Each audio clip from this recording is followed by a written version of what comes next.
statement, the Broadway League said, "Our top priority has been and will continue to be the health and well-being of Broadway theatergoers and the thousands of people who work in the theater industry." I'm Ruya Yaman. And I'm Ava Richards. And this is Theatricult, a podcast devoted to the unseen magic of technical theater. This episode is going to be about a universal issue that we're all dealing with right now, COVID-19. This global epidemic has impacted theaters all over the world, causing huge stages like Broadway and the Metropolitan Opera to shut down, as well as causing a lot of technicians to lose their jobs for the foreseeable future.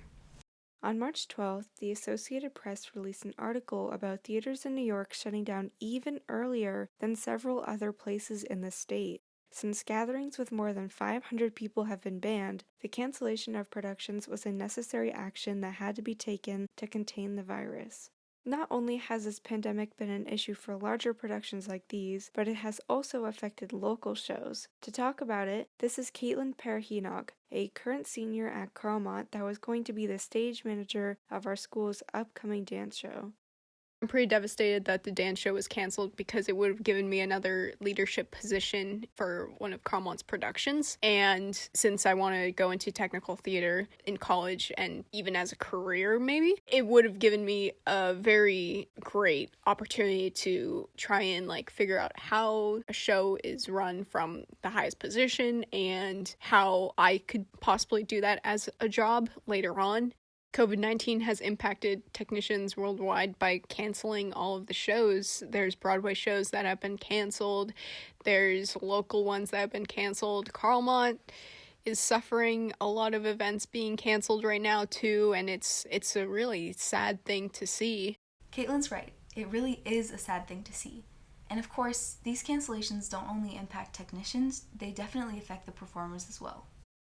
COVID-19, it really hit us like a truck. This is Morgan Wong, a sophomore and an advanced level dancer at Carlmont. It was something I honestly thought was not serious at all. But then I started hearing these cases, and then these cases started reaching the US and then to California. And then I was like, okay, this is getting real. When I found out about the cancellation of the dance show, I was honestly shocked.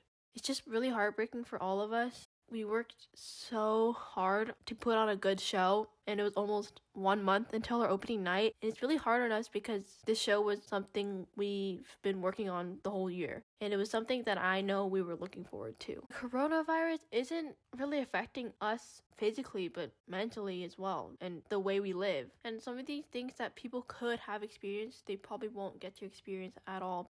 Along with the emotional impact that the COVID-19 outbreak has had on performers and technicians, it's also caused them a lot of financial stress.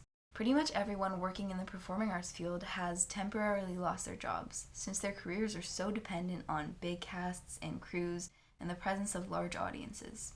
We asked our listeners about their own dilemmas with the cancellation of shows, and a young technician named Bella reached out and gave us her own perspective. So I'm in high school, but I also work for our school's production team. So any company that decides to rent out our spaces or auditorium, they need techs to work. So I'm one of the techs that works a lot. We had a rental coming up and it was canceled, as well as all activities. Staff members at our school have COVID, so I'm not sure how long we're going to exactly be out. But all of our rentals were canceled, so that means I can't get paid for them anymore. Yeah, so I'm kind of just sitting around.